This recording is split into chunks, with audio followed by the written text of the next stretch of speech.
The Con, written by Stephen Cyrus Sepher. Beneath the glimmer of priceless treasures lies a dark, hidden history, one that stretches back to the shadowy corners of World War II and the infamous looting orchestrated by Hitler's regime. The Con unravels a web of deceit, betrayal, and obsession, following the trail of stolen art and jewelry as it passes through the hands of black market kingpins and con artists who will stop at nothing to profit from history's darkest secrets. This is a story of power, greed, and the dangerous allure of objects imbued with blood-soaked legacies. From the grand halls of Nazi-occupied Europe to gritty modern-day underworlds, the stakes have never been higher. Get ready to dive into The Con, a visual journey where every twist reveals the lengths people will go to for wealth and the truth hidden behind the lies. A Jaguar rolls to a stop in front of an old abandoned building. A restaurant sign on the door reads, "Closed for renovations." A middle-aged man wearing a fedora hat, a beige trench coat, black framed eyeglasses, and sharp facial features steps out from the driver's side. He checks the time on his watch. His cell phone rings. He answers, "I'm here." He glances over his shoulder, seeing a traffic light camera facing him across the street.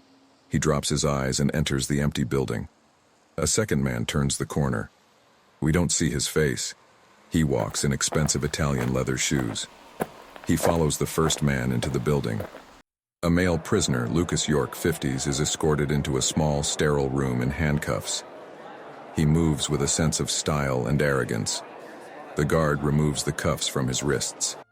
Lucas stares directly at the interviewer in a gray suit. She is Martina Rossi, 40s, Internal Affairs. I don't understand why they have to be so tight. Does it look like I'm going anywhere? Rossi gestures for York to take a seat. Have a seat. York sits down awkwardly, rubbing his wrists from the cuffs, never averting his gaze from Rossi. Rossi continues. Thank you for seeing me. Detective York. I am Martina Rossi, Internal Affairs. York smirks. Internal Affairs. Sounds intriguing. Not sure what this is about since I'm already locked up. Rossi flips a page on her notes. I was hoping to get your help on a few items in our investigation. York studies Rossi for a moment. Investigation? That's nice. It's good to still be needed, I guess. I got nothing but time in here and not much choice in the matter, for now. Rossi takes a breath. Your insight could be very helpful to us. So let's get right to it, shall we? York asks, Can I have some coffee? It stimulates my mind. Rossi pauses and glances at York. She presses a button on a device, sitting on the table. Can we get some coffee in here? York adds, with sugar and half and half. Rossi looks at York. With sugar and half and half. York smiles. Thank you. You're welcome.